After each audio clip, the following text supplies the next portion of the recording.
Hi everyone, आपका अपने मोएस्टी classes में वेलकम है। आज हम शुरू करने जा रहे हैं अपनी तुगलक वंश की दूसरे भाग को। आज इसमें हम तुगलक वंश को पूरा पढ़ लेंगे, इससे बाहर कुछ नहीं।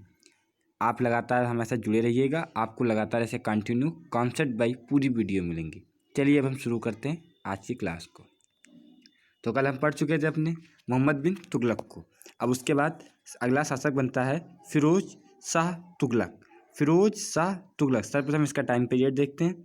इसका टाइम पीरियड सर्वप्रथम 1351 से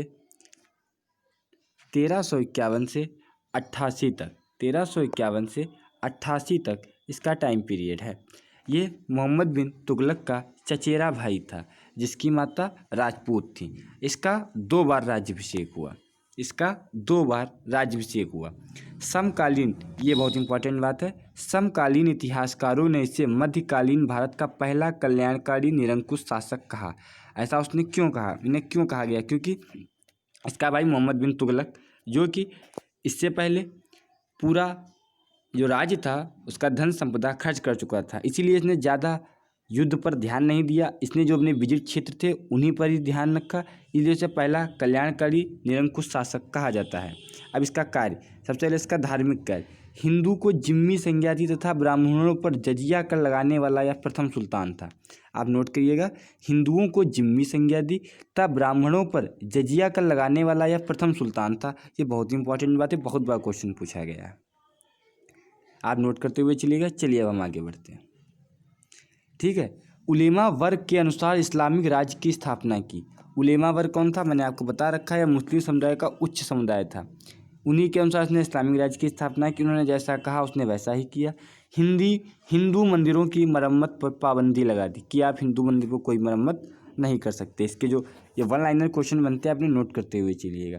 अब पूछा जाता है स्थापित नगर जौनपुर, इसने जौनपुर बसाया। इसे भारत का सिराज कहा जाता है, ये उत्तर प्रदेश में है, इसे भारत का सिराज कहा जाता है जौनपुर को।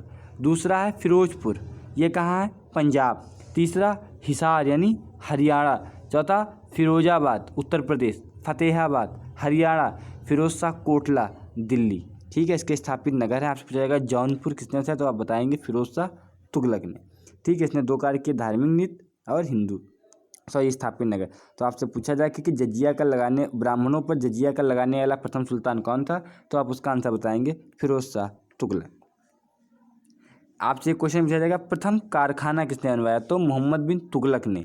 सर्वाधिक कारखाने किसके शासनकाल में हुए, तो फिरोज शाह तुगलक के शासनकाल में। फिर सैन्य अभियान, फिरोज ने केवल उन्हीं प्रदेशों पर अधिकार किया जिस पर उसका नियंत्रण स्थापित हो सका। उसने बेफालतू के युद्ध नहीं किए, क्योंकि उसके राज्य में इतना धन संपदा बचा नहीं था कि वो सेना को इतना ज़्यादा धन दे सके युद्ध के लिए और वो बड़ी सेना रख सके। उसने दक्कन तथा दक्षिण के पठार पर अधिकार स्थापित करने का प्रयास नहीं किया, यानी वो उत्तर भारत था, उत्तर भारत में जो आसपास के क्षेत्र थे उन्हीं को उसने जीतने का प्रयास किया। उसने अन्यथा कोई ऐसा युद्ध प्रयास ही नहीं किया, क्योंकि इसके भैया जो थे वो पूरा खाली कर चुके थे। इसने बंगाल पर 2 बार असफल अभियान की, एक 1360 में जाजनगर उड़ीसा विजय की, इसने पुरी के जगन्नाथ मंदिर को तोड़ा था।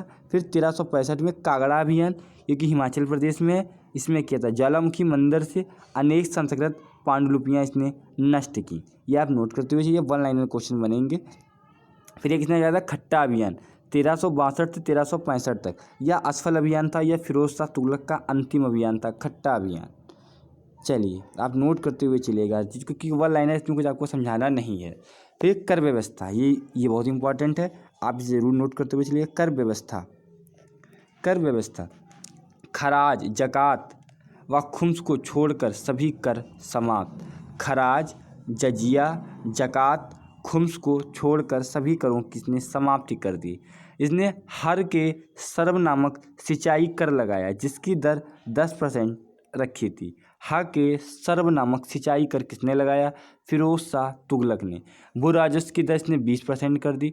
सर्वप्रथम राज्य की आमदनी का आकलन भी इसी ने करवाया। अगर पूछा जाए सर्वप्रथम राज्य की आमदनी का आकलन किस शासक ने कराया, तो फिरोज शाह तुगलक ने। ख्वाजा हिसामुद्दीन के अनुसार 6 करोड़ 70 लाख टंका थी। ख्वाजा हिसामुद्दीन पहले व्यक्ति थे जिन्होंने इसकी गणना की थी। करवाया किसने था, फिरोज शाह तुगलक ने। कृषि उत्पादनों को बढ़ावा देने के लिए विस्तृत नहरों का जाल बनाने वाला प्रथम सुल्तान था। ये यहाँ पर नोट करते हुए बात चलिएगा। पहली नहर गयासुद्दीन ने बनवाई। सर्वाधिक नहर फिरोज के समय बनी। ठीक है, आप नोट करते हुए चलिएगा क्योंकि ये वन लाइनर क्वेश्चन है, बहुत ही इंपॉर्टेंट और कन्फ्यूजिंग क्वेश्चन है। तो अगर आप सही से नहीं पढ़ेंगे तो कन्फ्यूज हो जाएंगे। कृषि उत्पादन को बढ़ाने के लिए विस्तृत नहरों का जाल बनाने वाला प्रथम सुल्तान था। पहली नहर गयासुद्दीन के समय में बनी। सर्वाधिक नहर फिरोज शाह तुगलक के समय बनी। फिरोज ने अपनी आत्मकथा में लिखा है कि 160 वर्ग मील के क्षेत्र में नहरों का जाल बिछा दिया था। इसके समय की दो प्रसिद्ध नहरें थीं। नंबर थी उलूग खनी, यह यमुना से हिसार तक थी। उलूग खनी यमुना से बिहार तक, हिसार तक। ठीक है। दूसरी थी रजबाह। रजबाह कहाँ थी? सतलज से घग्गर तक, सतलज से घग्गर तक। फिर इसने मुद्रा व्यवस्था चलाई। इसने तांबे और चांदी के मिश्रित कॉइन चलाए। आधा एक चलाया, आधा जिसमें 50% जीतल थी। एक चलाई बिक, जिसमें 25% जीतल थी। आपसे पूछा जाएगा कि आधा जीतल किसने चलवाई, तो आप बता सकते। आधा और बिक, आधा बिक निकलाई फिरोज शाह तुगलक ने। ये तांबे और चांदी के मिश्रित कॉइन्स थे। अब नवीन स्थापित विभाग, ये बहुत इंपॉर्टेंट है, इसमें से क्वेश्चन जरूर पूछा जाएगा, आप नोट करते हुए चलिएगा। दीवान बंदगान दास विभाग की, दीवान बंदगान दास विभाग। सर्वाधिक दास रखने वाला यह सुल्तान था। सर्वाधिक दास रखने वाला यह सुल्तान था। दीवान खैरात ये दान विभाग से था। दारुल सफ़ा ये राजकीय अस्पताल था। लोक निर्माण विभाग, ये बहुत इंपॉर्टेंट बात है, पूछा गया कि लोक निर्माण विभाग की स्थापना किसने की थी, तो फिरोज शाह तुगलक ने। इसका काम था नवीन नगरों की स्थापना करना। दफ्तर रोजगार, दफ्तर रोजगार यानी रोजगार देने के लिए भी इसने एक विभाग बना रखा था। इसे कहता था बेरोजगार विभाग। फिरोज शाह तुगलक। एक उसमें रहता है अनुवाद विभाग, हिंदू मुस्लिम समन्वय के लिए उसने अनुवाद विभाग बनाया था। दीवान बैतात या कारखाना विभाग था, या एक कारखाना विभाग था। तो इसमें नोट करने के लिए कौन कौन से इंपॉर्टेंट बात थे?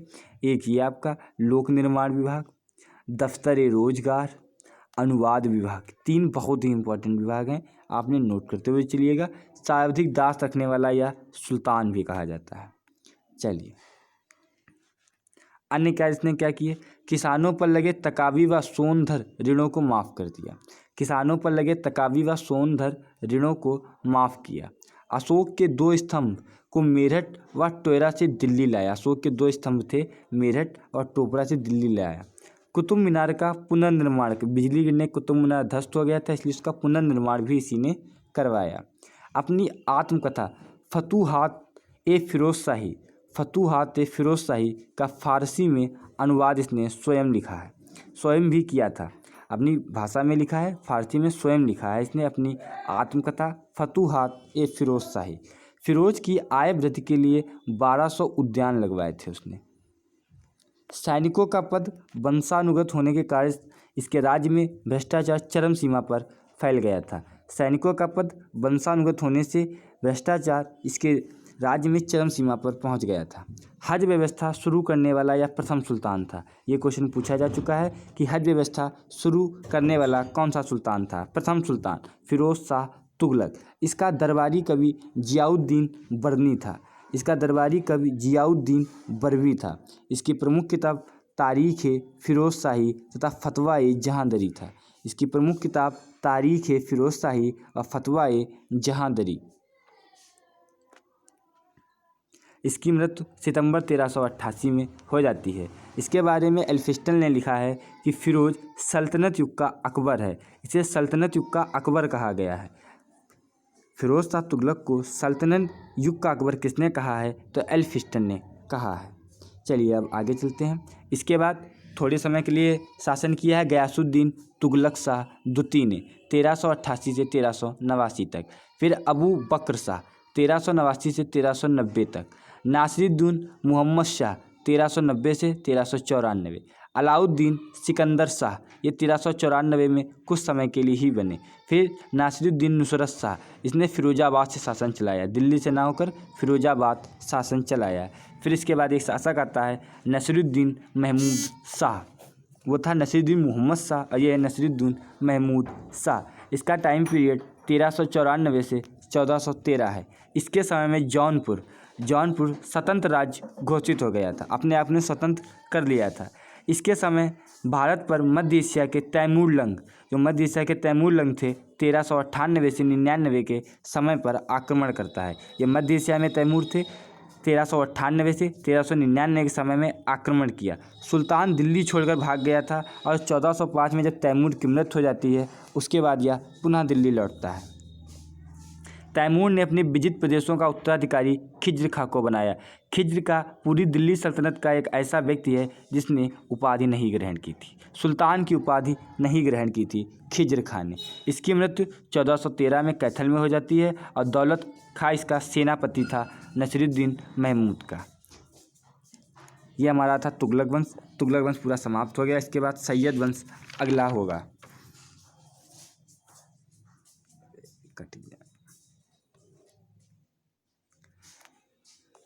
फिर यही आगे सैयद वंश में जो खिज्र खां और ये आपके जो सेनापति नासिरुद्दीन महमूद, इनके बीच लड़ाई होती है, जिसमें खिज्र खां नासिरुद्दीन महमूद को हराकर एक सैयद वंश की स्थापना कर देता है। खिज्र खां 1400 से 1421 तक चलता है। इसके बारे में कल हम पढ़ेंगे। धन्यवाद।